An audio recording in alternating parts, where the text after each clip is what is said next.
Bonjour, mesdames, messieurs. Bienvenue à cette conférence Grisoff Actualité. Aujourd'hui, nous avons le plaisir d'avoir avec nous le professeur Abdoulaye Anne. Le professeur Anne a plusieurs champs d'intérêt, la gouvernance et la régulation de l'éducation, sociologie de l'éducation, construction sociale des politiques éducatives, promotion de la santé en milieu scolaire, méthodologie, transfert des connaissances, etc. Euh, Somme toute, il est aussi professeur titulaire au département des fondements et pratiques en éducation à l'Université Laval. Donc, nous sommes professeurs collègues. Il est aussi chercheur au Centre de recherche et d'intervention sur la réussite scolaire. C'est un spécialiste, en fait, de l'administration de l'éducation dans ses dimensions tant institutionnelles que non formelles. Ses travaux portent sur les régulations organisant le secteur éducatif, les instruments qui vont y être déployés, les acteurs qui y interviennent et les dynamiques qui s'y déploient. Il est membre associé au Centre interdisciplinaire de recherche sur l'Afrique et le Moyen-Orient de l'Université Laval, tout comme moi, où je suis professeur associé. Et ces travaux, comme je disais tantôt, vont couvrir l'analyse de ces divers enjeux éducatifs dans certains pays africains francophones. Aujourd'hui, il va nous parler de la construction sociale des politiques d'éducation. Donc, sans plus tarder, je laisse le micro à Abdoulaye. Avant qu'Abdoulaye commence, s'il vous plaît, si vous voulez, tant que vous ne voulez pas poser de questions, laissez vos micros fermés pour éviter les retours de son. Merci, Abdoulaye, la parole est à toi. Merci Yves, merci au Grisoff de me donner cette opportunité d'échanger avec vous sur ce sujet de la construction sociale des politiques d'éducation. Donc, comme il l'a dit, moi je suis en sciences de l'éducation et je sais pour avoir assisté à quelques rencontres que la majorité des gens ici viennent plutôt du monde de la santé. Donc, je vais dans une partie de de ma présentation situer ces sciences de l'éducation et puis le petit secteur dans lequel j'interviens, parce que ça va permettre de savoir d'où est-ce que je vous parle et puis de comprendre et de pardonner peut-être les impressions, en tout cas ce que vous considérez comme des choses qui ne sont pas très claires. Mais de toute façon, n'hésitez pas à me relancer, à me demander des précisions. Ça me fera plaisir de revenir sur les slides.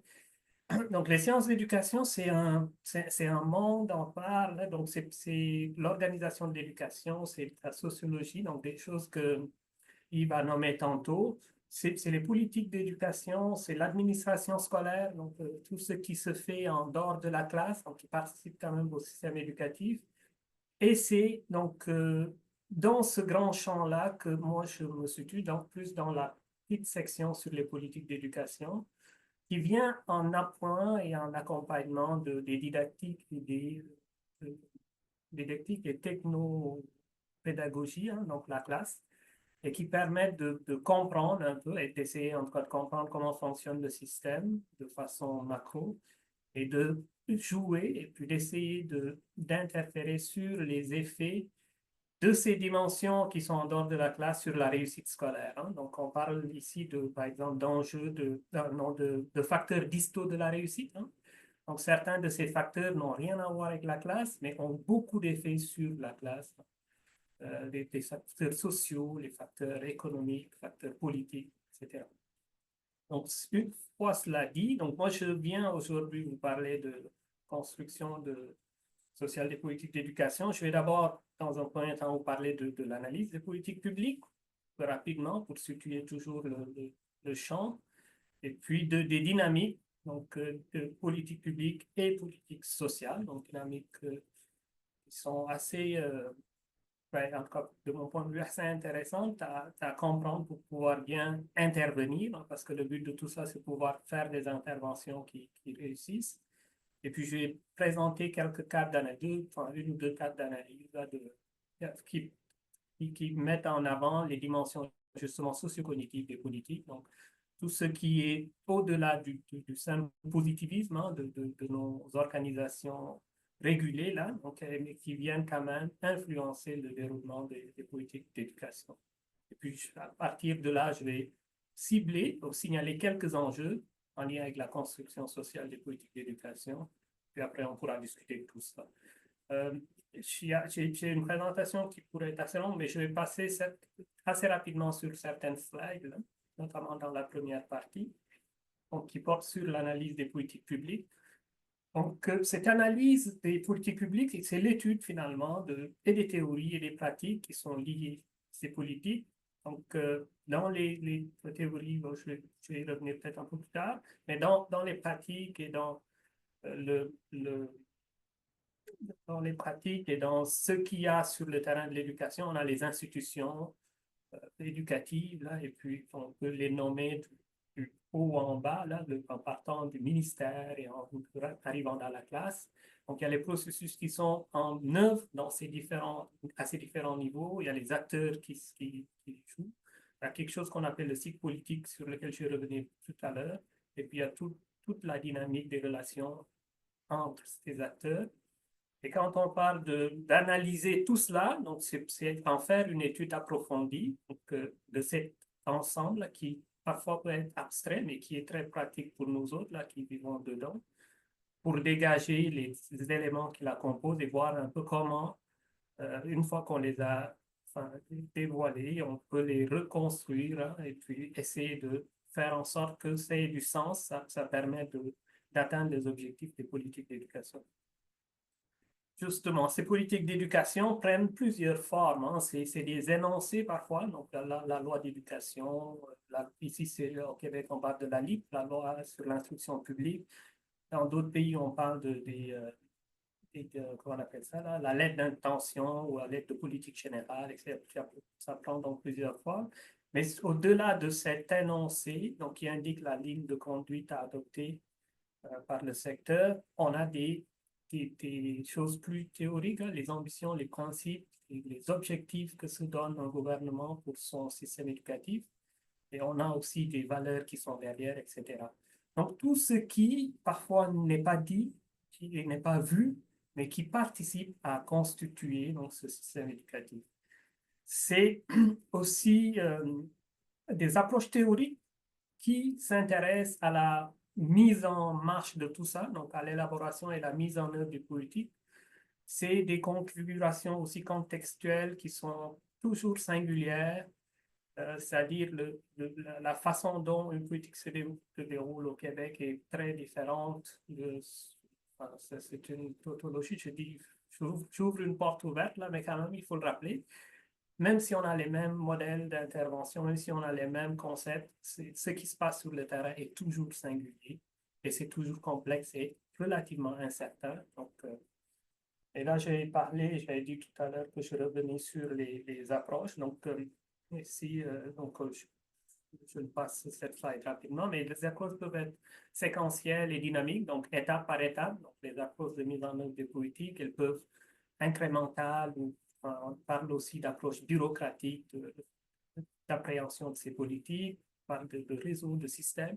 Là, je fais un peu un retour sur mes cours, là, il faut le comprendre, mais c'est pour situer le contexte. Je vais passer rapidement sur ça.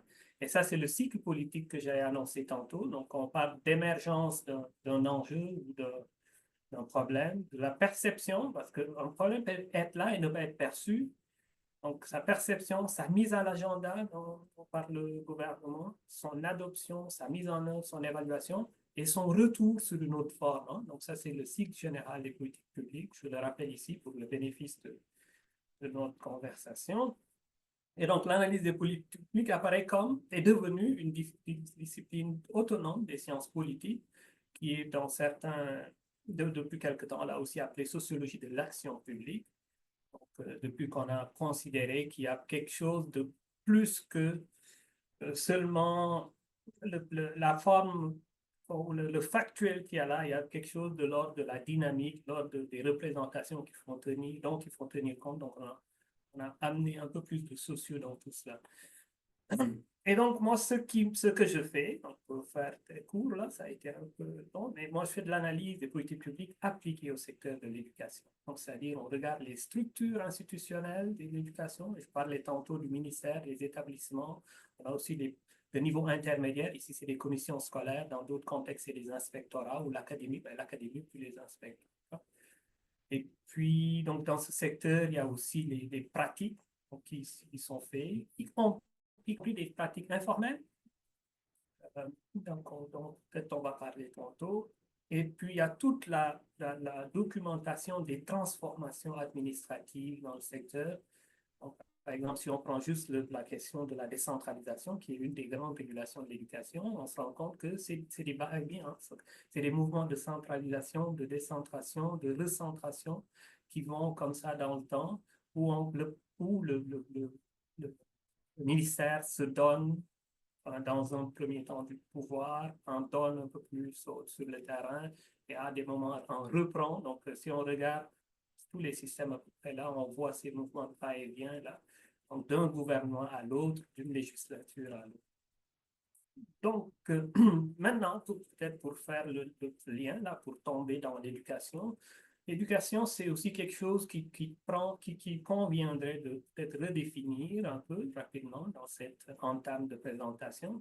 Ça peut être l'acquisition d'un ensemble de choses, de bonne manière, d'un ensemble de valeurs, de concepts, de savoir et de pratiques. Ça peut être le développement de la personne, de l'ensemble des potentialités d'une personne. Ça peut être une initiation à une activité, à une discipline, donc quand c'est une formation, et là je cite le chambre de notre dictionnaire actuel de l'éducation. Ça peut être aussi le système qui permet tout cela, donc un système qui est composé de ressources, d'activités et de connaissances, une offre organisée et méthodique de possibilités d'apprentissage par divers moyens.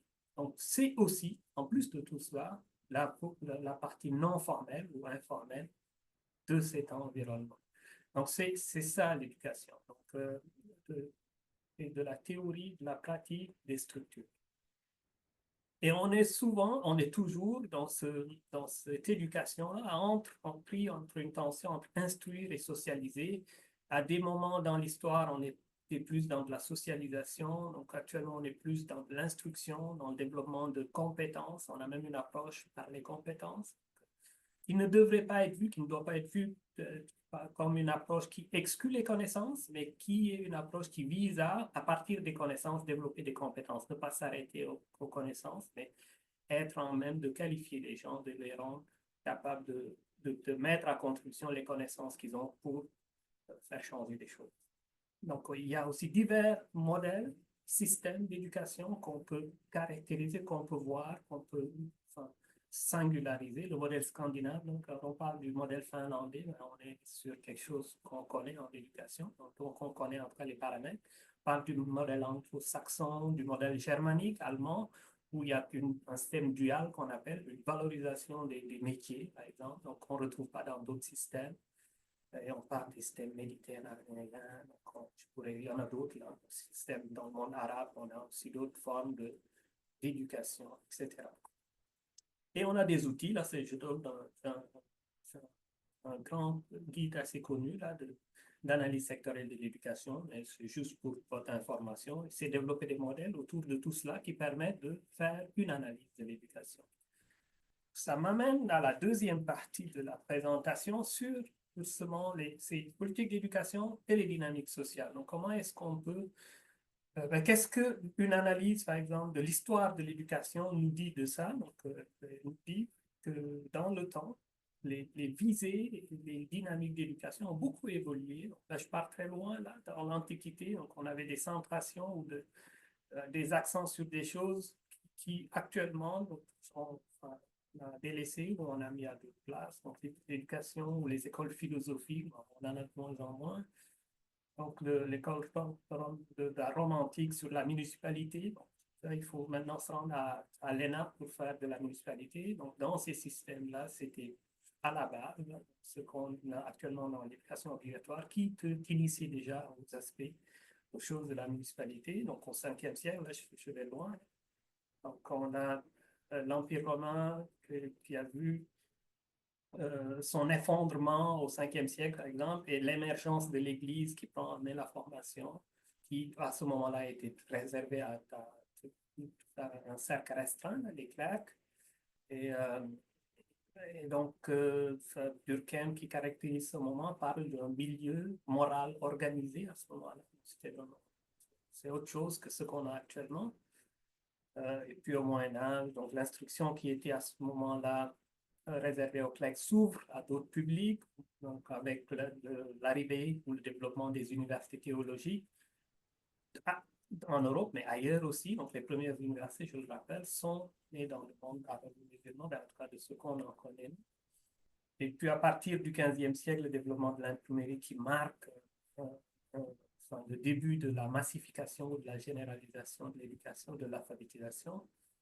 Et dans les temps modernes, on a le déclin de la théologie au profit des arts et sciences, l'école comme un lieu ordinaire d'éducation, l'avènement de l'instruction gratuite obligatoire, donc tous des grands moments qui permettent de comprendre, de voir comment ce champ a évolué dans le temps. Et puis là, actuellement, là, l'ère contemporaine, les effets de la mondialisation sur l'éducation, depuis que le secteur et de la culture et de l'éducation n'est plus protégé. On parle, on n'est plus dans, au début du siècle, on parlait d'exception culturelle, exception de l'éducation. Donc l'éducation et la culture qui étaient exemptes de quelques règles du commerce international, donc ce qui a beaucoup changé depuis le GATT, mais dans les dernières négociations, donc on a moins de protection pour ces secteurs.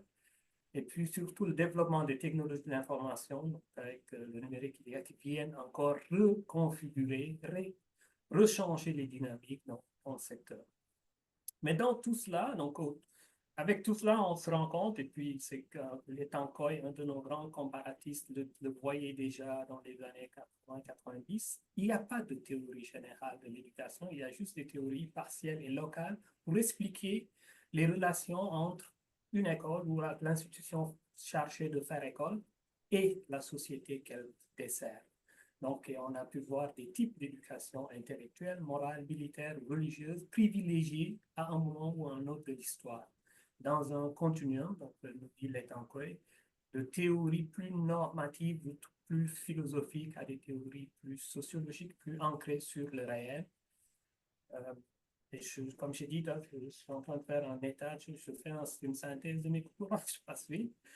Mais tout cela montre des tensions entre donc, quelque chose qui serait de l'ordre de l'universalisme, donc de l'école, de la grande école, et une tension entre ça et des particularismes, l'école réelle qui est dans le contexte. Parfois, on parle de l'éducation comme si c'était une seule chose. On devrait toujours l'écrire avec un S, là, les éducations. Et de plus en plus, on reconnaît notamment le poids de la culture dans la matière d'éducation. Donc, et puis, il y a aussi une des tendances fortes, c'est une demande d'implication de plus en plus grande des parties prenantes autres que les officiels, hein, les institutionnels classiques. Et ça aussi, je vais y revenir tantôt parce que ça fait partie des dynamiques sociales. Donc, l'école, l'éducation qui apparaît comme un enjeu politique, c'est pour ça qu'on l'analyse. Donc, c'est éminemment, l'éducation est éminemment politique. Et elle est porteuse et l'évaluatrice d'enjeux sociétaux plus globaux et sociaux et sociétaux. Donc, et dans ce cadre-là, les politiques publiques, qui sont des dispositifs qu'on met en place, hein, qui sont institués, donc on les travaille. Donc, j'ai parlé tout à l'heure des cycles politiques, donc ce n'est pas quelque chose qui tombe du ciel, si on prend le temps de les mettre en place. Mais une fois qu'on les a mis en place, ils deviennent des processus instituants, c'est-à-dire ils donnent la norme, ils définissent le social, définissent la réalité. Et donc, c'est une analyse qu'on fait quand on fait de l'analyse des politiques publiques d'éducation, une analyse qui est très liée aux questions de pouvoir, de légitimité et aussi de représentation. Donc, on n'a pas le même regard sur l'éducation selon qu'on est dans une situation donnée dans la société ou dans une autre. Et ça crée des clashs et des conflits de représentation.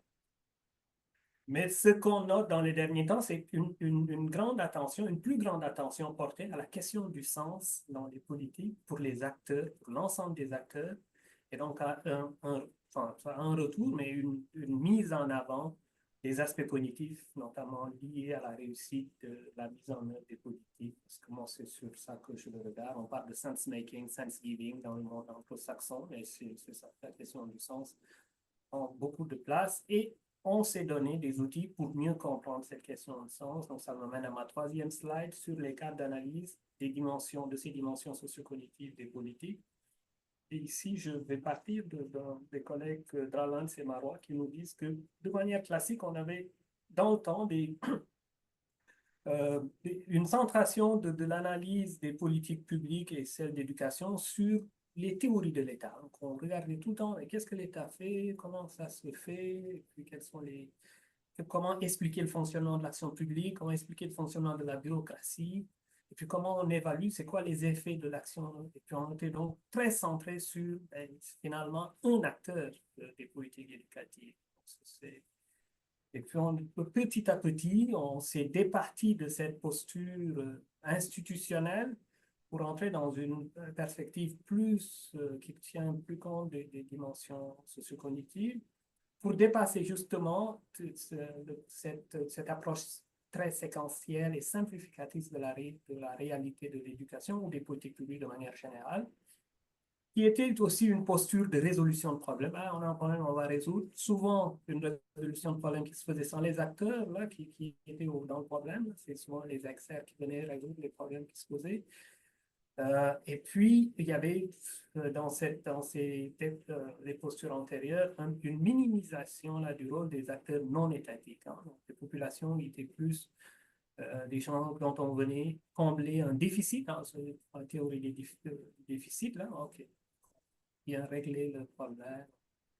Et donc, le dépassement de ces perspectives amène donc une reconnaissance du rapport au monde des acteurs qu'on vient servir en éducation, donc, qui amène des dimensions plus normatives et cognitives de situation et la considération des référentiels des acteurs. Donc, on parle ici, pour citer Muller, de référentiel global ou sectoriel, je vais en parler un peu plus tard, que les acteurs utilisent pour donner sens, pour donner de la valeur à leur vécu, donc à leur situation.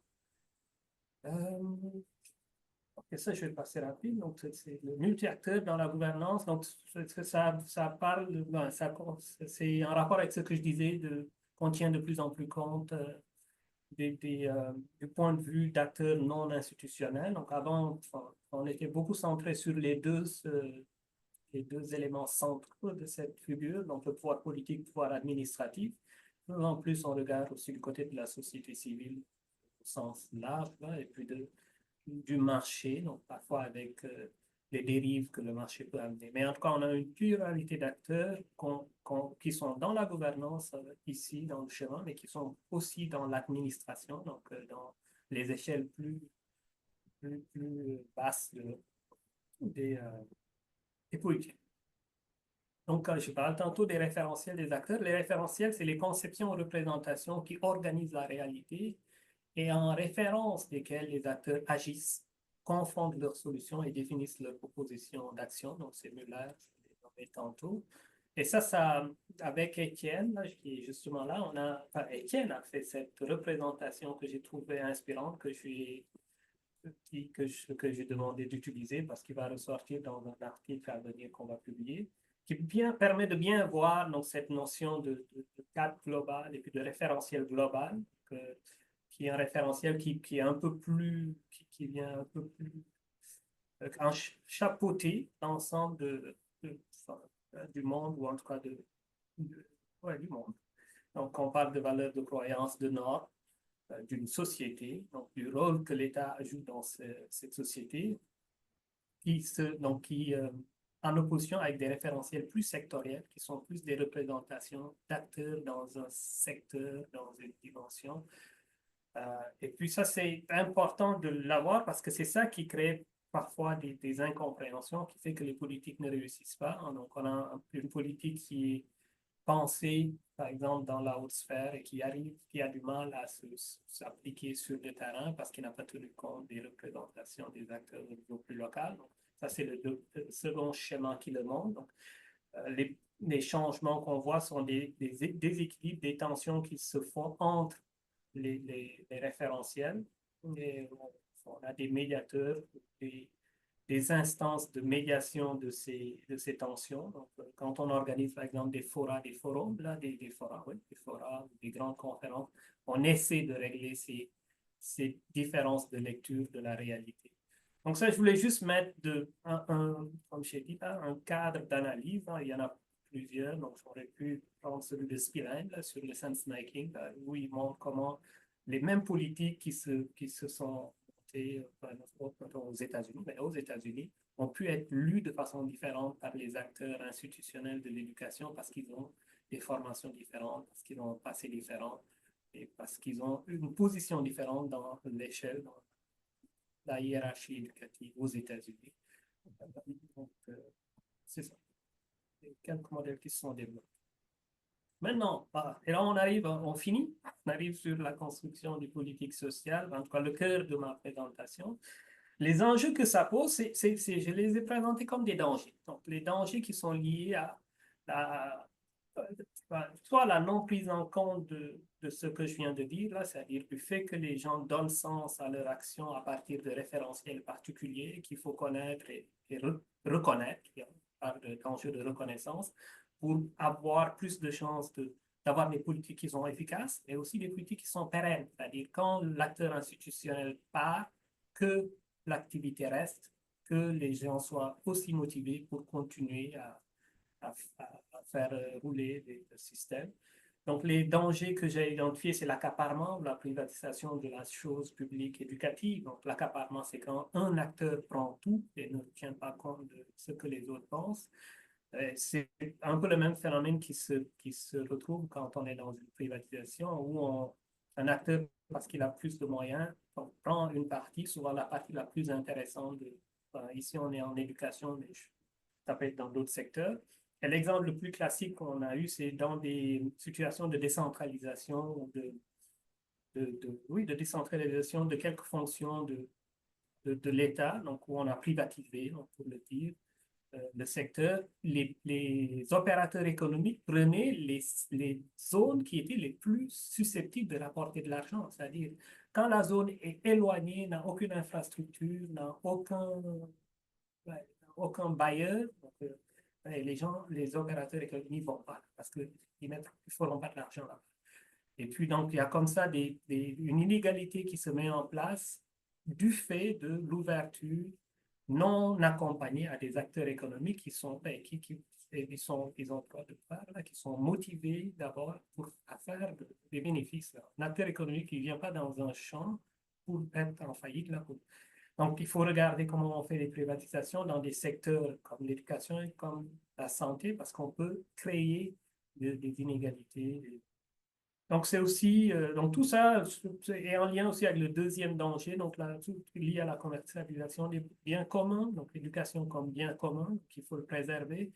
On ne dit pas qu'il ne faut pas privatiser, parce qu'il y a peut-être des choses qui peuvent être bonnes dans ce mouvement-là, mais il faut prendre la peine de regarder ça et de bien encadrer ça pour éviter les abus. Et l'usage non responsable aussi, ben ici j'ai mis du numérique, mais de tous les outils qu'on a, donc peuvent être des dangers dans cette étude, dans cette analyse du développement des politiques d'éducation. Donc ici j'ai mis numérique parce que c'est le sujet de l'heure. Là, on est dans des développements dont on ne connaît pas trop loin les effets un peu plus lointaine, mais on y va à fond. Donc, il faudrait trouver des balises pour que les choses qu'on va trouver ne donnent pas plus de problèmes qu'ils ne résolvent des problèmes. Et puis là, on parle des enjeux éthiques, par exemple, liés au numérique, l'arrivée des ChatGPT et équivalent de ce monde-là, c'est des progrès, donc c'est des appuis qui peuvent amener du bon, là.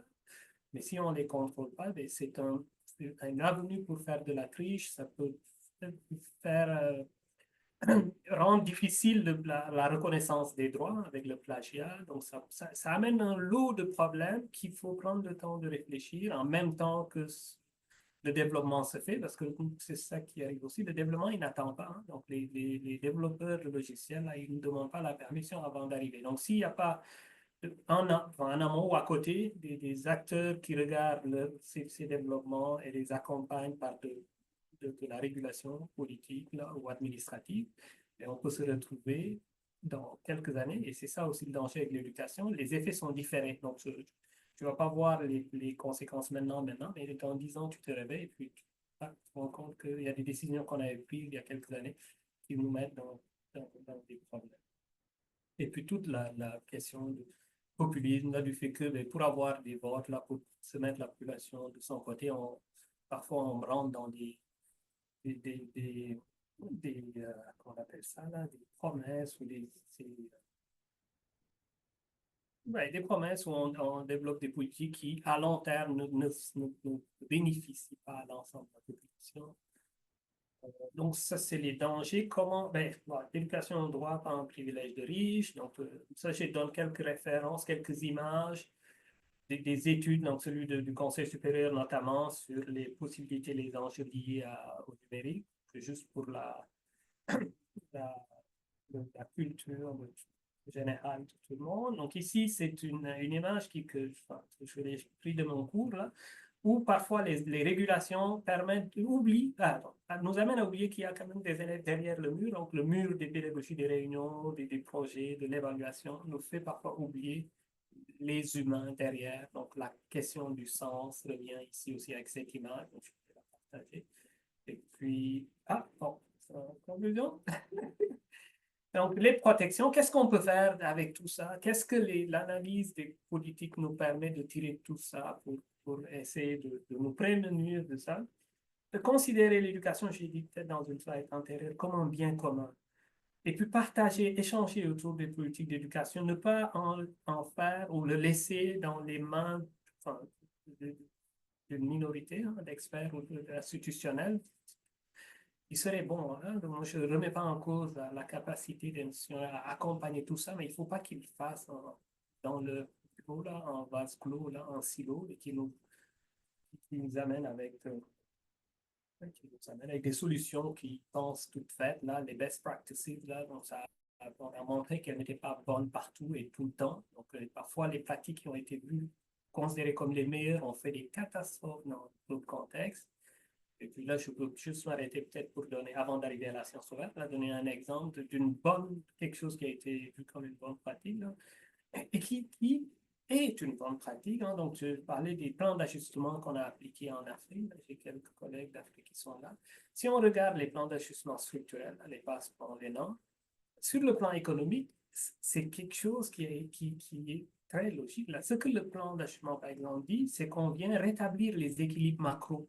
Hein. On dit, ben, ce pays, ben, il dépense plus qu'il ne produit. Donc, pour une vitalité, pour qu'il progresse, là, il faut lui appliquer des mesures qui permettent de plus ajuster ses dépenses à ses productions. Donc, en termes économiques purs, ben, ça se tient. Ben oui, un bon père de famille aussi, donc on ne dépense pas plus qu'on a. Tout. Mais dans la réalité et dans des secteurs publics comme les secteurs d'éducation et de santé, qu'est-ce que ça a fait? Ça a tué des secteurs en éducation. Au nom du rétablissement des équilibres macro, on a réduit les formations en enseignement à leur à leur plus petite représentation. Et ça, sur le coup, on pensait faire des économies, mais c'est ça qui a plombé pendant 30 ans beaucoup de systèmes d'éducation, donc qui ont actuellement du mal à se relever de ces plans d'ajustement. Donc ça, c'est un exemple donc, qui nous montre que parfois, des choses qui sont bonnes, là, qui se tiennent économiquement, administrativement, peuvent être des mauvais investissements pour certains secteurs à long terme. Et quand on dit que, enfin, parce que c'est une des images qu'on utilisait souvent, que les collègues utilisaient, ils disaient c'est comme un cancer. Là. Si on ne coupe pas maintenant, tout l'organisme y passe. Mais non, c'est pas, toute comparaison n'est pas raison. Ce n'était pas tout le temps des cancers. Et puis, les investissements, et puis on le sait de mieux en mieux maintenant, les investissements qui étaient nécessaires pour sauver ces systèmes, on les a fait ailleurs. Là. Par exemple, le plan Marshall qu'on a eu au sortir de la guerre mondiale, ça a été un plan pour ne pas faire des agissements structurels, pour relever des pays qui étaient complètement détruits par la guerre, et on s'est donné les moyens pour les relever. quand les pays africains, pour finir avec ça, sont sortis de l'indépendance, sortaient pas de la guerre, là, c'est-à-dire, c'était pas, on n'avait pas tout bombardé, il fallait construire tout de zéro. Ces pays qui sortaient, qui étaient en émergence, on aurait fait un bon plan Marshall, on les relançait là. Mais bon, ça c'est, on revient sur les choix que les pays font là, donc, ou qu'ils ne font pas. Donc, une bonne définition des politiques publiques que j'aime là aussi, c'est celui de Leslie Paul. Il dit c'est les actions qu'on pose ou qu'on ne pose pas. Donc, être un politique, c'est ce qu'on fait, mais c'est ce qu'on refuse de faire aussi. Et parfois, ce qu'on refuse de faire en dit beaucoup sur sa posture. Hein. Les urgences politiques sont tout le temps en concurrence. Donc, quand on est au gouvernement, on a tout le temps, en même temps, plusieurs enjeux et on fait des arbitrages. Et l'angle qu'on donne à ces arbitrages-là donc, va déterminer pour un long temps où est-ce qu'on va se rendre, etc. Et ce n'est pas des arbitrages neutres, donc c'est pas vrai. Là. Et puis, ce n'est pas tout le temps des arbitrages qui sont basés sur des données probantes. Parfois, des arbitrages très subjectifs. Et je vais finir avec ça. La science ouverte nous amène, est une chance pour pouvoir partager et sortir de ce que je présentais tout à l'heure comme des dangers, la commercialisation, la privatisation, l'accaparement. Et c'est pour cela, moi, je m'investis dans cette science-là parce que ça permet à des gens qui parfois ne sont pas rendus à un niveau de pouvoir faire des gains quantitatifs et d'avancer pour un monde qui va être un peu plus égalitaire, un peu plus euh, oui, égalitaire. Là, et puis, j'assume entièrement ce parti pris-là d'aller vers ça. Donc, et parfois de faire des autres, en tout cas, de remettre en cause quelque chose qui serait de l'ordre du positivisme pur, là, ou de, de, de, des données probantes. Là, non, elle est là, c'est ça. Donc, les données probantes ne disent pas toute la réalité, et donner plus de sens, un peu plus de sens à nos politiques ne feront que les aider. Et je trouve que toute la perspective d'ouverture des données, d'ouverture de la science vient participer à ce rééquilibrage nécessaire si on veut avoir un monde un peu plus juste et équitable. Sur ce, je vous remercie. Voici un certain nombre de références que j'ai utilisées ici pour aller un peu plus loin. Donc, ça fait le tour de ma présentation qui, j'espère, n'a pas été trop longue. Yves, je Non, vais c'est te passer. parfait. OK. Fait. C'est parfait. Je Donc, te remercie beaucoup, très cher Abdoulaye, pour cette conférence. Dans un domaine que je connais très, très peu, avant de peut-être laisser la parole aux gens, j'ai pris quelques notes, puis j'aimerais, comme on dit chez nous, lancer la pierre à l'eau. Et puis peut-être que finalement, elle va couler au fond, puis ça va rester là, ou peut-être que ça va faire une vague et qu'il y a des gens qui vont la prendre au passage. La première des choses, c'est que d'abord, tu as dit plusieurs choses, mais je retiens trois choses principalement. La première des choses, c'est que tu as dit que l'éducation était un bien commun. Et ça, je pense que c'est vrai, mais je lance ça à l'eau comme ça. L'éducation est-il vraiment un bien commun? Tu as dit après ça, la science ouverte pour une éducation inclusive et équitable. Moi, j'aurais enlevé le pour et j'aurais mis vers, V-E-R-S, vers une éducation inclusive et équitable, parce que je pense qu'on n'est pas là. Tu as dit aussi, et ça va se traduire par une question, tu as dit qu'il n'existait pas de modèle général de l'éducation, mais qu'il existait des théories partielles qui se positionnaient entre école et société.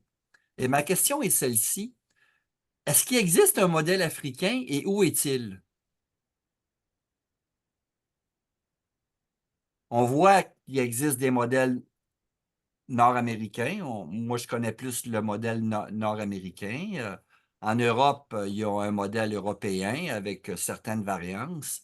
En Asie, j'en ai entendu parler un tout petit peu. Mais est-ce qu'il existe un modèle africain? Et j'arrête ça là. Parfait. Des grandes questions, hein? Est-ce que je réponds tout de suite? Ben, vas-y, puis Parfait. après ça, la parole est au bon à ceux ou à Qui ceux veulent qui bien voudront l'apprendre. bien la rattraper. Parfait. Je vais commencer donc là, et puis je vais inviter les collègues à compléter.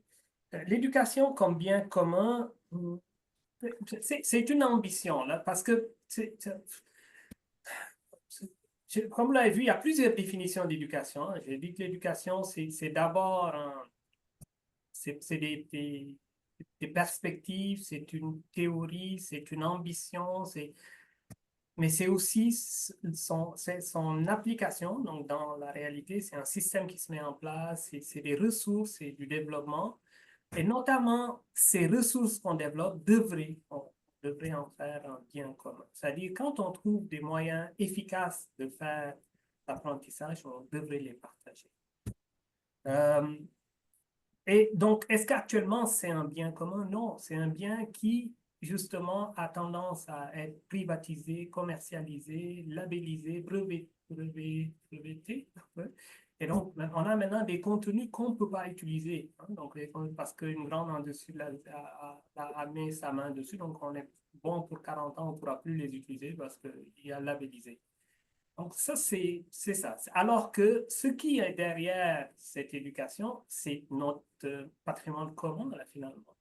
Il y a plein de choses qui ont été empruntées. Alors, si on prend un système, donc on dit actuellement occidental, il y a plein d'emprunts au monde arabe, il y a plein d'emprunts au monde qui s'est cristallisé à un moment pour donner un système. Donc, si tu mets un brevet dessus, là, tu t'appropries finalement une production ben, qui n'est pas entièrement à toi. Donc, c'est ça le sens que je donne à ça. Est-ce qu'on est rendu là? Non. Donc, ça me permet de répondre à la deuxième question. Science ouverte, pour, oui, pour. Moi, j'avais dit pour dans le sens de vers, là, c'est-à-dire je veux qu'on se rende là. Donc, je prône pour qu'on aille là. Donc, je ne vois pas de contradiction entre ton vers et mon pour, là. Donc, je prends ça. Donc, là, dans une autre présentation, je vais mettre slide pour. Là. Maintenant, la grande question qui m'a, j'aurais pu commencer par ça, c'est la troisième. Est-ce qu'il y a des modèles africains? Oui, il y a des modèles africains. Il y a des modèles africains qui ont été négligés, qui ont été effacés, qui ont pâli de la tabula rasa, on l'appelait. Donc, parce que la colonisation, il y a plusieurs colonisations, hein, la colonisation arabe, la colonisation occidentale sont arrivées, ils ont dit ce qui est là, mais il n'y a rien là. Ça a été théorisé largement. Il n'y a rien là. Et qui est là n'est pas valorisable. Et puis, ça a des effets pervers, là, parce que pendant longtemps, on a réussi à faire croire aux Africains que ce qu'ils avaient n'avait pas de valeur. Et ça, c'est malheureux. Mais de plus en plus, les gens se réapproprient leur histoire. Ils veulent un sens à leur histoire. Je veux juste nommer un mot, là, Ubuntu. Peut-être ça dit quelque chose à. C'est une théorisation de la connaissance en Afrique australe. On a des modèles de représentation de ces choses qui parfois ont, ben parfois, souvent on pallie du fait que nos langues sont d'abord nos cultures sont des cultures orales, hein, oralistes là. Il y a de l'écriture, hein, parfois on dit que c'est totalement oral. Si, il y a des formes de transcription, mais qui ne sont pas aussi formalisées que dans d'autres cultures. Et ça a joué là contre la constitution et la cristallisation de ces savoirs et de ces modèles africains d'éducation ou de connaissance, mais qui sont en train de revenir doucement, là, maintenant qu'on a passé, qu'on est dans un autre moment historique. Et moi, je prédis que dans pas longtemps, là, on va avoir des corps constitués de ces savoirs qui vont, qui vont pouvoir s'échanger plus que ça a été dans le passé, où on a nié donc de façon évidente là, toutes ces connaissances, qu'elles soient médicales, qu'elles soient sociales, qu'elles soient politiques, alors qu'on a de grands systèmes politiques. L'Empire du Ghana, donc, est connu pour avoir développé un système extrêmement organisé. Le Ségou a été une ville. On a des grandes universités au Mali que actuellement on commence à connaître. Ben, on a perdu aussi beaucoup de choses là, dans tout ce passé. Il y a eu des pillages et tout. C'est ça qui fait qu'on ne voit pas le système africain comme un système organisé. Mais il y a des systèmes éducatifs, donc et je remets mon S à éducation là, il y a des systèmes éducatifs africains, il y a des façons de socialiser, donc l'utilisation dans ces façons-là de contes, de légendes, de danse, de jeux a été complètement aussi enfin, banni, oublié au profit d'autres systèmes. Et puis, donc, la réappropriation de ces modes traditionnels de connaissances et de partage de connaissances il est en cours. Là. Et puis, moi, je, je pense on va avoir des nouvelles de ça dans pas longtemps.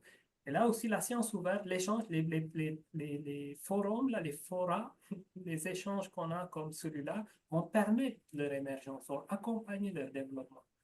Et moi, j'y crois. Là, c'est une réponse longue, là, mais je vais m'arrêter là et laisser la parole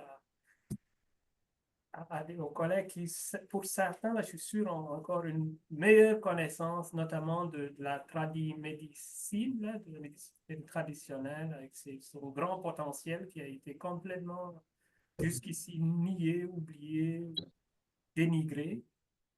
Exact. Je vois que Jean-Paul a la main levée. Oui, j'ai la main levée plutôt pour poser une question, Ah, pas pour Jean-Paul veut renchérir sur la parler aussi, précédente. là.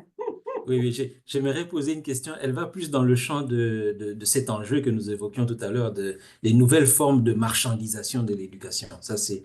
Ma question va dans ce sens-là. Moi, j'ai comme un a priori d'un certain nivellement par le bas qui est comme un grand risque que présentent ces enjeux, mais j'aimerais mieux vous entendre sur ce que vous allez commenter sur ma question. Je vais peut-être illustrer pour être plus concret dans ma question en disant, est-ce que les universités aujourd'hui ne participent pas à ces nouvelles formes de marchandisation de l'éducation? Où il y a justement cette prépondérance du privé sur le public, à travers toute cette logique mercantile des tests et de certificats. Pour être plus concret, c'est beaucoup plus facile pour quelqu'un qui veut travailler comme comptable d'exhiber la quantité de certificats qu'il a obtenus, qui attestent de sa connaissance de la comptabilité, que quelqu'un qui a suivi un cursus normal dans une faculté. Donc, il y a comme il y a comme un risque que les universités participent à cette logique mercantile à travers tous les micro-programmes, les MOOC, etc., etc. Ça, c'est à peu près mon appréhension. J'aimerais simplement avoir votre avis. Et qu'est-ce que vous y pensez? Est-ce que les universités, à travers tous ces micro-programmes qui se multiplient à gauche et à droite, ne participent pas un tout petit peu à cet enjeu de logique marchande avec tout ce que ça peut comporter comme nivellement par le bas, une réduction, donner le strict nécessaire au nom de l'approche par compétence, etc., etc. Voilà ma question. Mais bon, là aussi, on a une question difficile à répondre, là, mais ça dépend. Là, je ne veux pas généraliser. Donc, même dans les universités, il y a des universités qui sont commerciales. On a une typologie, tu étais bien placé pour le savoir, hein, une typologie des universités qui vont des universités très commerciales, commerçantes, là, à des universités de services publics, justement, des universités communautaires. Donc, il y a plein de choses qu'on peut voir dans l'univers des universités. La question des certifications, la course vers le palmarès, etc., on amène une tendance à accentuer sans la commercialisation que je déplore là, mais en tout cas certaines dérives, mais je serai pas, je n'irai pas jusqu'à dire que l'ensemble des universités participent à ce mouvement déjà et que ce serait un nivellement par le bas. En tout cas, il manque des moyens, il manque des outils là ou de la preuve pour arriver vers là, mais il y a certainement un danger là aux éléments que tu amènes là. Donc, il faudrait continuer à y réfléchir. Mais les universités, quand même, si on regarde de façon macro, il y a eu quand même beaucoup de progrès là, sur les universités. Il y a eu une grosse massification qui s'est faite dans les dernières années. Comme j'ai tenté de l'expliquer, les universités, il y a quelques temps, c'était la chasse gardée d'éclairs d'abord, des populations élites d'abord, d'une partie du monde. Là, de plus en plus, on a une ouverture qui fait que plus de monde ont accès au savoir et de façon, et on le voit dans nos chiffres là. Après, est-ce que l'accès est de qualité égale partout? Non. Est-ce qu'on a réglé tous les problèmes de l'université? Non, il y a encore des points qu'il faut adresser, mais enfin, c'est ça. Au nom de cela, je ne mettrai pas je jetterai pas l'université dans l'eau du bain, là, avec le bébé et tout. Je, je dirais qu'il y a des choses aussi là à regarder et que certaines universités participent certainement à la marchandisation du savoir et à sa commercialisation. Donc, c'est tout ça qu'il faut considérer et peut-être ouvrir des universités alternatives. On en a, hein, dans des universités alternatives, on a des universités critiques. Donc, on en a beaucoup dans le sud, hein, des universités au Brésil qui essaient de changer justement l'orientation de nos institutions. Et donc, c'est tout ça qu'il faut regarder et non pas seulement ceux qui sont excessifs et qui nous amènent vers ce vers quoi on ne peut pas aller.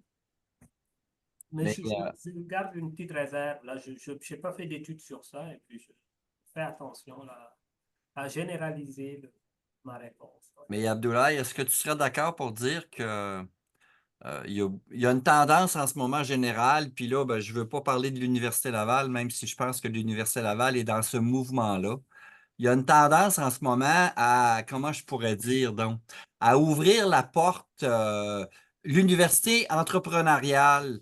On a une tendance en ce moment à ouvrir la porte aux entreprises privées, c'est-à-dire Mhm. aux entreprises. Et la tendance, personnellement, je ne suis pas sûr qu'elle est bonne en ce moment parce qu'elle est dans le sens de l'entreprise qui va, je ne veux pas dire dicter, mais qui va influencer la programmation universitaire, alors que ça devrait être l'inverse, c'est-à-dire que Mhm. l'université, tu es là pour apprendre, tu es là pour développer des savoirs, et quand ces savoirs-là servent à l'université, c'est parfait. Mais Ouais. quand c'est dans l'autre sens, je trouve que c'est plus dangereux. Et en ce moment, à l'Université Laval, on a une tendance à, à sentir cela, et je ne suis pas sûr que ce soit très bon. Est-ce que je peux. Ben, c'est ça. Moi, je vais mettre un joker sur ça. Parce que comme sociologue de formation et analyste politique, je le constate. Donc, je l'amène. Donc, c'est un point. Est-ce que j'ai porté un jugement de valeur sur ça? Quand j'enlève ma casquette là de sociologue, oui, je portais un jugement moral. Je n'aime pas ça. Ce n'est pas mes valeurs. Mais comme je dis, oui, donc on est dans cette tendance-là. On veut mieux se classer sur les palmarès. Là, on court c'est ça qui fait qu'on a ces orientations-là. On veut être mieux vu. On veut mais ça, c'est ça. Ça t'amène à faire un peu moins de place à enfin, toute la perspective inverse là, d'ouverture, de partage, parce que tu veux garder l'exclusivité, par exemple, des choses que tu as. Tu veux être le meilleur et le plus bon partout. Donc, ça vient avec le type de dérive que tu nommes, et une ouverture, une dépendance plutôt à l'industrie, à des groupes particuliers, à des lobbies, etc. Donc, c'est ça le constat.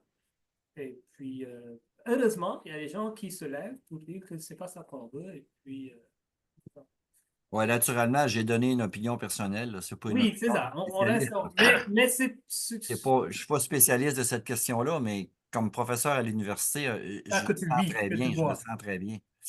Étienne, tu veux prendre la parole et après ça, on va passer la parole à notre ami Étienne Étienne. Chabot avant moi. Étienne numéro 1, puis après ça, Étienne Oui, numéro 2, et Ouais. suivra M. Jean-François. merci. Ben, c'est peut-être juste pour faire un petit retour sur une des diapositives là, de M. Anne concernant toute la tension entre le global et le sectoriel. Puis la discussion qu'on a actuellement entre la vision peut-être de l'université de service public et la vision globale qui est davantage bon, au niveau des formations qui vont s'adapter au marché du travail, donc des formations courtes. Donc, on la voit, cette tension-là entre ces deux éléments-là.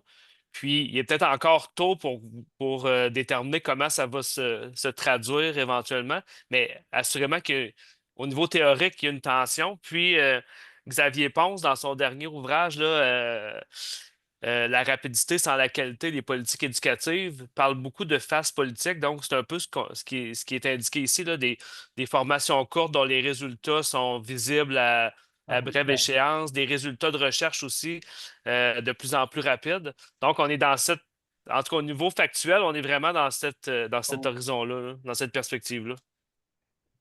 Merci. merci, Étienne? Étienne.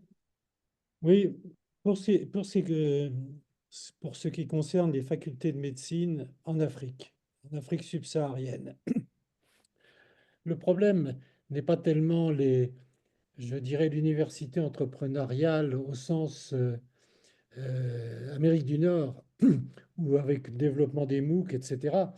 Mais c'est le développement des facultés privées, au moins en médecine. Pour les autres domaines, je ne connais pas. Alors, c'est un énorme problème dont on s'est beaucoup soucié durant les dernières décennies. Est-ce que le développement des facultés de médecine privées, enfin des facultés des sciences de la santé privées, c'est une bonne ou une mauvaise chose? Moi, je dois dire que je n'ai pas d'opinion claire sur la chose.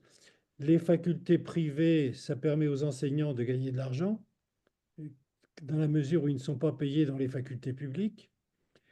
Les cours qu'ils font sont probablement les mêmes dans une faculté privée que dans une faculté publique. Je ne vois pas pourquoi ils seraient plus mauvais dans une faculté publique ou inversement. Et donc, c'est difficile à dire. Là, ceci dit, le cadre général n'est pas un cadre, euh, je ne sais pas comment dire, j'allais dire institutionnel. Je ne sais pas si je peux employer ce mot. Mais c'est quand même un réel problème et il faut dire que ça se multiplie de plus en plus. Euh, Au Sénégal, il y a maintenant plus de facultés de médecine privées que de facultés d'État. Au Cameroun, c'était le cas, il y avait 13 facultés privées de médecine, alors qu'il n'y avait que deux facultés publiques, Douala et Yaoundé, etc. Donc c'est un réel problème. Et si je pose cette question, c'est parce que Abdoulaye, vous parliez il y a un instant des politiques publiques, et là, c'est une vraie question de politique publique. Je peux commencer là aussi une petite réponse. Et puis les collègues qui sont dans les facultés de médecine en Afrique pourraient compléter. C'est vraiment un problème de politique publique qui dépasse d'ailleurs la médecine, hein. Donc, on a de manière générale en Afrique une explosion d'institutions de tout type, là. Le problème avec ce qui se développe en médecine ou en sciences, c'est que ça ne vient pas avec tout ce qu'il faut. Par exemple, les plateaux techniques sont inexistants dans certaines structures et ils sont. Alors que c'est les mêmes profs, hein, c'est les mêmes profs qui vont donner à la fac de médecine à Dakar, là, qui ouvrent d'ailleurs. Mais sans tous les moyens de la fac, sans les échanges, sans l'accompagnement aussi parfois, et ça pose des problèmes. Actuellement, enfin, pour prendre l'exemple du Sénégal, on a la NATSUP, l'autorité d'accréditation, qui regarde ça. Donc, je n'ai pas connaissance du rapport qu'ils ont produit, mais c'est ces constats qu'ils font. Donc, ça se développe, mais la qualité n'est pas toujours là. Et, et c'est ça. C'est pas une question que je maîtrise seulement, mais je connais l'enjeu et je peux confirmer que c'est un vrai problème de politique publique et parfois de santé publique. Parce qu'on n'est pas certain que les gens qui vont être formés là seraient opérationnels dans un premier temps. Peut-être après, ils vont s'améliorer, ils vont peut-être après rattraper ce qu'ils ont manqué, mais c'est problématique de mon point de vue, hein, pour le peu que j'en connais. Mais c'est un problème qui dépasse les facs de médecine. Là. Dans tous les champs de connaissances, là, on a une éclosion des institutions privées, mais qui montre aussi un besoin. C'est-à-dire, on a une jeunesse qui est là, on a des gens qui veulent apprendre, qui sont rendus à ce niveau et que le secteur public ne peut pas absorber.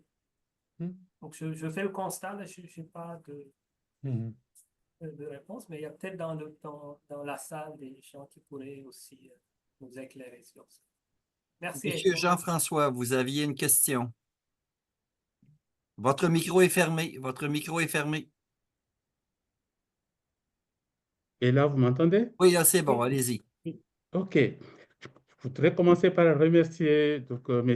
Anne, donc, avec le titre même de sa conférence qui est tellement intéressante, donc, qui est la construction sociale des politiques d'éducation. Alors, je vis, vous-même, vous avez même commencé par là, donc, parce que dans la conclusion, donc, quand il parle donc, de la considération de l'éducation comme bien commun, moi, je reviens sur le cas de l'Afrique.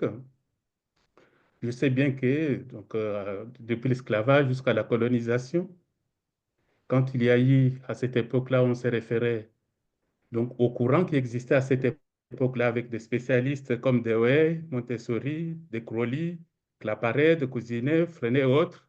Donc, tout cela qui ont signé leurs œuvres et qui sont restés aujourd'hui des œuvres tellement universelles. Donc, à l'époque de l'Afrique traditionnelle, il y a eu aussi tous ces auteurs-là qui ont eu aussi présenté des œuvres, mais ces œuvres qui ne sont pas connues aujourd'hui, parce qu'il y a eu Tabla Rase dont M. Anne parlait tout à l'heure. Mais maintenant, avec l'existence de ce qu'on a aujourd'hui, quelles que soient les bonnes idées de l'UNESCO, tout cela par rapport à l'éducation pour tous, je constate personnellement qu'il y a vraiment des coins de l'Afrique où les enfants restent toujours, qui ne sont pas alphabétisés, donc ils sont toujours là, alors qu'on est dans cette époque où on parle de tout cela, de globalisation, de mondialisation de l'éducation aussi. Mais comment est-ce que toutes ces couches de population pourraient profiter aussi de cette éducation qui est le bien commun pour tous? Donc c'est pour cela que je voudrais bien que M. Anne, qui a aussi un œil ouvert de ce côté-là, s'il pourrait vraiment nous en dire quelque chose, et surtout profitant aussi donc de la science ouverte, comment est-ce qu'elle pourrait aussi contribuer donc, à ce que ces couches-là parviennent aussi à accéder à ces biens communs. Yves, je vais avoir besoin de toi. Pas C'est, sûr d'être capable de t'aider, mais je vais essayer. ah, non, c'est une grande question. La question de la sous-scolarisation ou même de la déscolarisation dans certains contextes africains est, est particulièrement enfin, difficile, complexe. Et c'est ça qui fait que le problème reste. C'est-à-dire, beaucoup de gens ont essayé de le regarder, de s'attaquer à ça. Et beaucoup de progrès aussi ont été faits dans ce cadre-là. Mais il vient, là, on touche aux enjeux enfin, au-delà de l'éducation aussi, qui viennent influencer ça.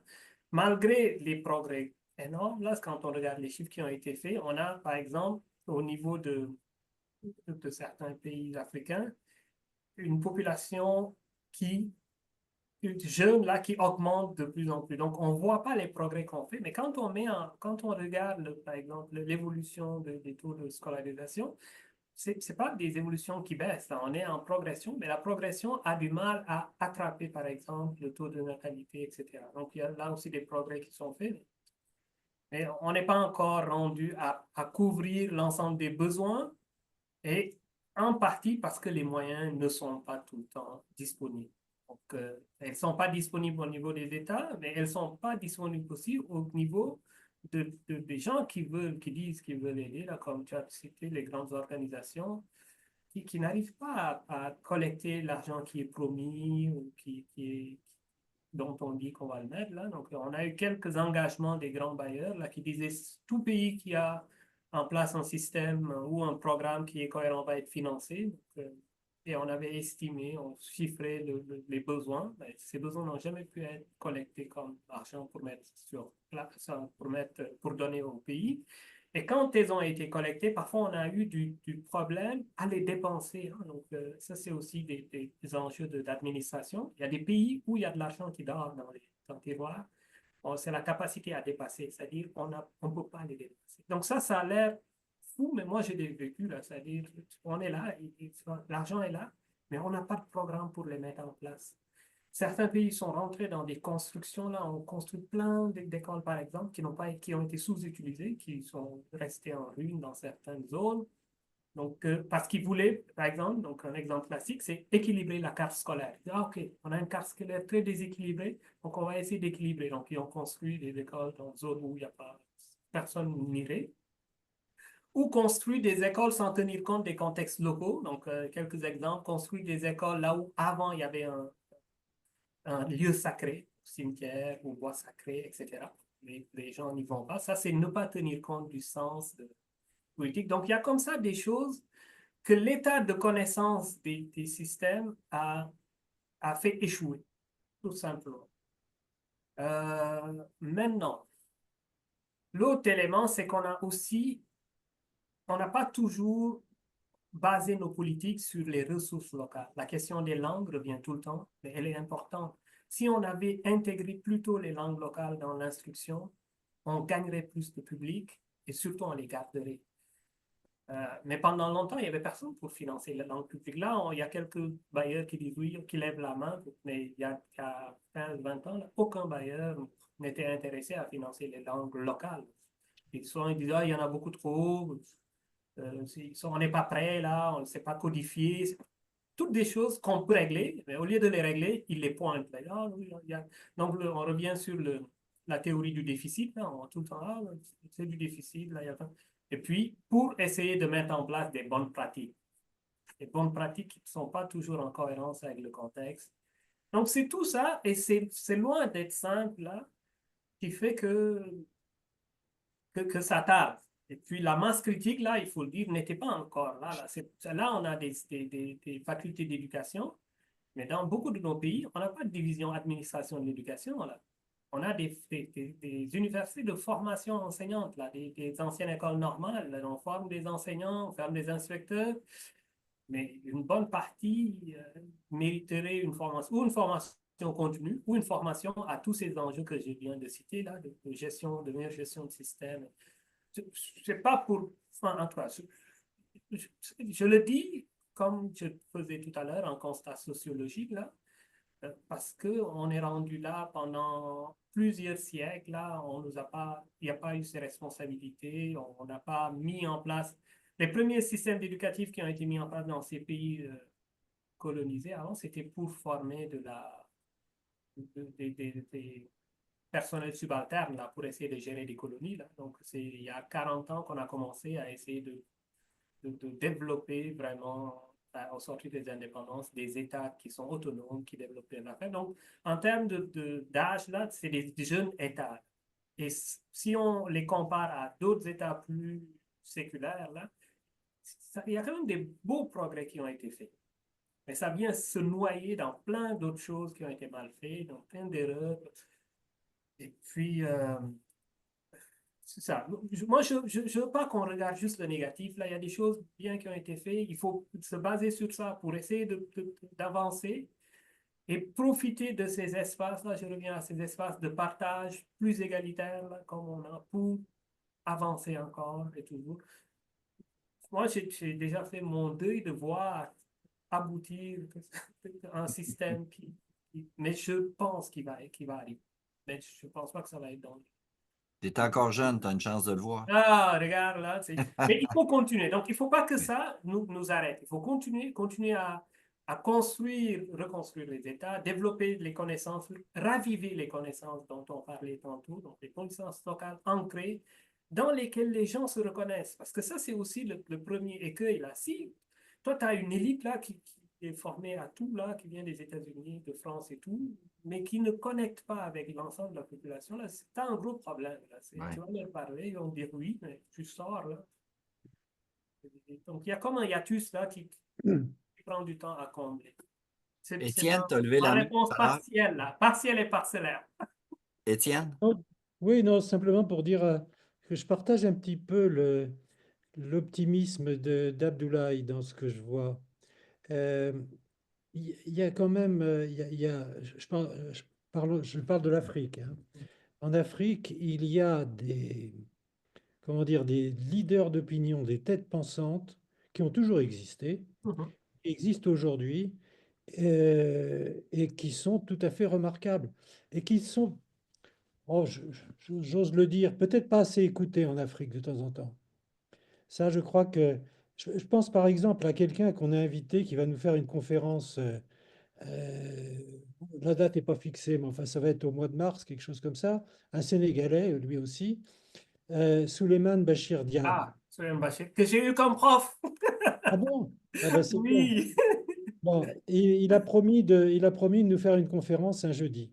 Ah, Et je l'ai rencontré à Paris il n'y a pas longtemps. Il a promis de nous faire une conférence. il y a des esprits remarquables. Bonaventure en est un aussi. Ah ouais, il y en a beaucoup. Oui, oui, oui, je parle Il y de... en a beaucoup. Suleiman me venait à l'esprit, mais Bonaventure en est un. Il y en a plein. Il y en Mhm. a plein.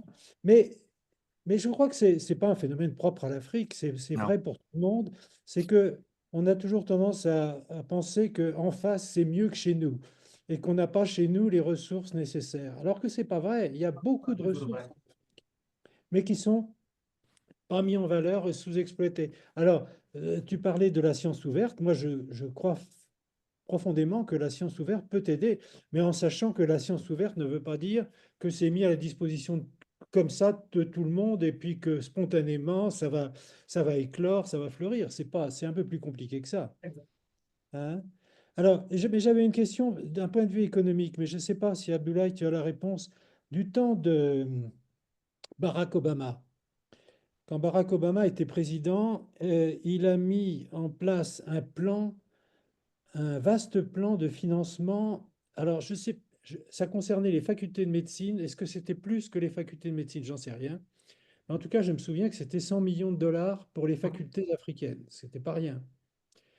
Et je me souviens avoir relayé au niveau de mes collègues doyens des facultés subsahariennes cette chose-là en disant, attention, il y a un plan qui sort, là, il faut absolument remplir les dossiers, tout ça. Ben, les dossiers n'ont pas été remplis pour une raison simple, c'est que c'était d'énormes dossiers en anglais et que nos amis francophones ont été, je pense, un peu submergés par ces dossiers. Résultat, l'argent a été distribué au Nigeria, au Libéria, enfin dans toutes les facultés anglophones et aucune faculté francophone en a bénéficié. Et ça rejoint un petit peu ce que je disais tout à l'heure, il faut exploiter ce qu'on a localement et puis saisir aussi les occasions. Mhm. Est-ce que tu as cette notion, Abdoulaye, t'as entendu parler de cette affaire? Non. Vaguement, mais je suis. Il y a eu beaucoup de fonds qui ont été débloqués sous Obama. Donc, il y a par exemple des programmes Millennium Account, Oui, comment ils appellent? Millennium Challenge Account. Il y a des fonds qui ont été débloqués, dont une partie était destinée aux universités. Et effectivement, le monde francophone en a peu bénéficié. hmm, Euh, mais moi, je n'ai pas suivi ce dossier, mais c'est vrai, c'est quelque chose qui est connu, là, ouais. Mais les fonds sont encore là, sont disponibles. Donc, je sais que, par exemple, le Sénégal est en train d'essayer de renouveler une partie de subventions qu'il y avait eu dans le cadre là, de ces fonds débloqués par Barack. Je ne sais pas dans ce qu'ils ont si les universités ont une part là, de. Mais c'était plus large que les universités. Effectivement, le monde, ben, en comparaison, le monde francophone a beaucoup, n'a pas eu sa part là du tout pour des ouais. enjeux de montage de projets, effectivement. OK. Est-ce que j'ai d'autres commentaires? Peut-être que je pourrais en formuler un dernier. Puis là, ben, Abdoulaye, en fait, vous me direz si je me trompe parce que je ne suis pas un spécialiste de ces questions-là. C'est beaucoup plus un sentiment ressenti que je vais donner. Moi, je pense qu'effectivement, l'éducation, comme plein d'autres choses, c'est un bien commun qui devrait appartenir à tous.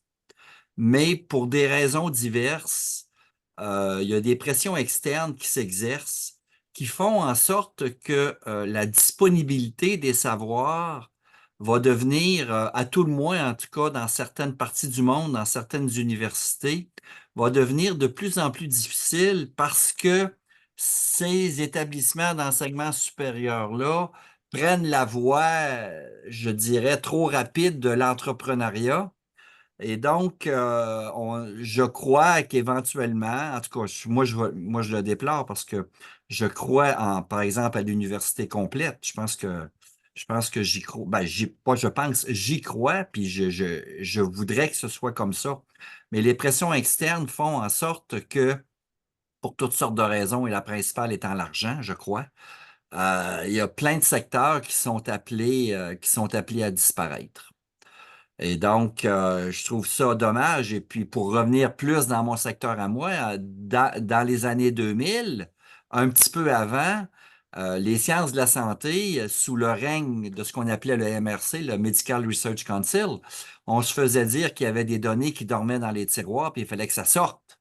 Et une des raisons qui a motivé les gouvernements et les gens et la haute administration de l'époque de penser à une réforme, c'était justement de faire sortir ces données-là.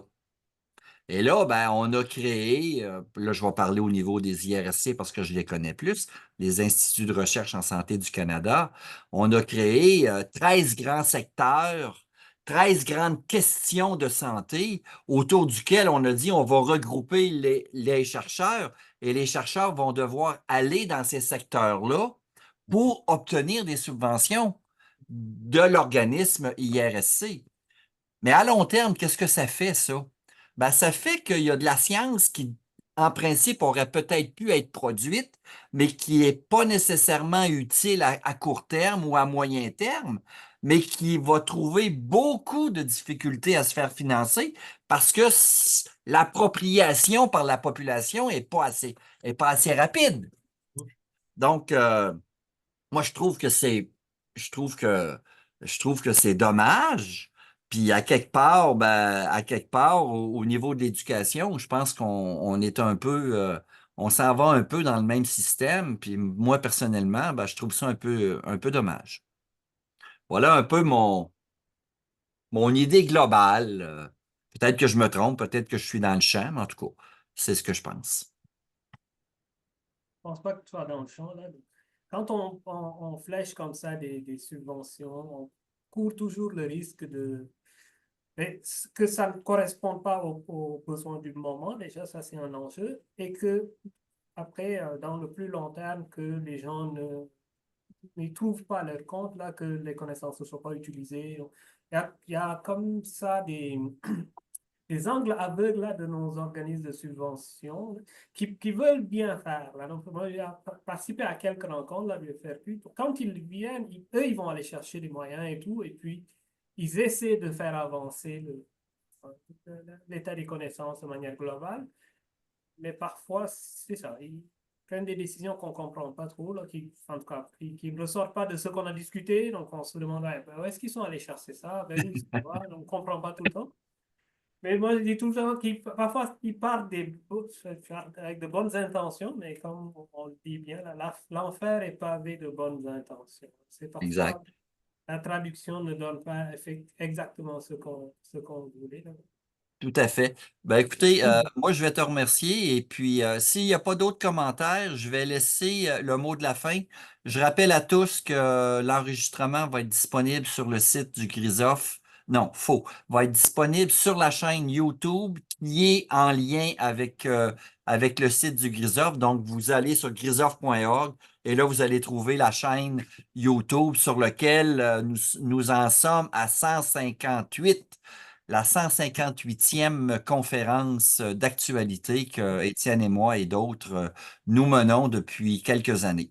Donc, sur ces quelques mots, moi, je me tais et je laisse le mot de la fin à Étienne et j'en profite pour vous souhaiter à tous une bonne année, de la santé. Si vous êtes au Québec, évitez les bronchites. En ce moment, l'air est rempli de microbes. Et oui, je vais clore cette session, mais je ne peux pas m'empêcher de faire une petite réflexion. Vous parliez du financement des actions, etc. Il ne faut jamais oublier une chose, c'est qu'un financeur pense avant tout au bénéfice qu'il va tirer du financement qu'il va vous donner, plus que le bénéfice que vous allez pouvoir, vous, en tant que receveur, en tirer. C'est vrai. C'est d'abord c'est vrai pour toutes les fondations. Qu'est-ce qui intéresse une fondation? C'est avant tout de pouvoir montrer que l'argent qu'ils ont, il est bien utilisé et non pas forcément financer les travaux d'Abdoulaye ou quelqu'un d'autre. Ça, faut le savoir, simplement. C'est-à-dire rentrer dans les cases. Ça s'appelle rentrer dans les cases en pratique. Hein. Exactement. Alors, là, après les fêtes, jeudi 9 janvier, on aura le plaisir d'accueillir Jean-Marc Lévy-Leblond. Jean-Marc Lévy-Leblond, il est déjà intervenu dans nos conférences. C'est un physicien essayiste physicien au départ, et puis qui a enseigné dans les départements de physique, de philosophie et de communication. Et il va nous faire un exposé sur le partage de l'ignorance, production et transmission de la connaissance. C'est-à-dire, en gros, quels sont les rapports entre les experts d'un côté et la société de l'autre. Comment peut-on faire passer le message, produire et transmettre de la connaissance? Ça, c'est la prochaine conférence du jeudi 9 janvier. Ensuite, je vais simplement citer les gens qui vont intervenir après. Il y a Hervé Maisonneuve qui va nous parler d'intégrité au mois de février. Amida Sakpata de Parakou qui va, je ne sais plus exactement le terme de sa conférence. Nous avons Je peux Céline. t'aider. Responsabilité sociale, une culture pour un milieu, pour un meilleur impact sur la santé, le cas d'une faculté de médecine. Et cette conférence-là est en collaboration avec le RIFRES, c'est-à-dire le Réseau international francophone de responsabilité sociale en santé. Oui. Nous avons ensuite une Suisse, Céline Schopfer, de Lausanne en avril, puis Antoine Flao en juin, et Souleymane Bachirdian, qui est à Columbia, qui interviendra vraisemblablement autour du mois d'avril, mais il ne m'a pas encore donné la date exacte. Abdoulaye, puisque tu le connais, je vais me permettre de rajouter ton nom en copie dans les mails de manière à ce qu'il nous donne à ce qu'il nous donne une date qui montre que vraiment on y tient, absolument. Parfait. Exact. Et puis moi, j'ajouterais aussi parce que parmi ces gens-là, on a initié aussi, parmi nos conférences, on a initié un thème qu'on appelle la science en train de se faire. Donc, si Oui, dans vos environnements immédiats, vous êtes tous des professeurs, vous dirigez des étudiants gradués, etc. Et donc, si vous avez des étudiants gradués qui sont intéressés à venir non pas nous faire une conférence en nous expliquant leurs résultats, ce qui est important, mais ce n'est pas le plus important. Le plus important, c'est d'expliquer la méthodologie qui a conduit à construire leur sujet de recherche. C'est surtout ça. On a beaucoup de demandes de ça du côté de l'Afrique subsaharienne, des étudiants qui sont intéressés à savoir comment on peut construire un projet de recherche pour être efficace et pour conduire à la réussite d'une maîtrise ou d'un doctorat. Et dans ce sens-là, au mois d'avril, nous aurons un jeune qui s'appelle Thomas Villeneuve, qui va donc venir. Et il y a de la place parce que, écoutez, je veux dire, en principe, on a une conférence le jeu à tous les jours. On essaie de le faire 2 fois par mois, mais il y a de la place. Donc, si vous oui, avez des gens, si vous avez des amis qui sont intéressés, tous sont les bienvenus. Envoyez un courriel à Étienne ou à moi. oui. Ou des exposés, parce qu'il y a de la place aussi pour des Oh exposés. oui, tout à fait, pour des exposés aussi. Là, je vais arrêter l'enregistrement, Abdoulaye. Parfait.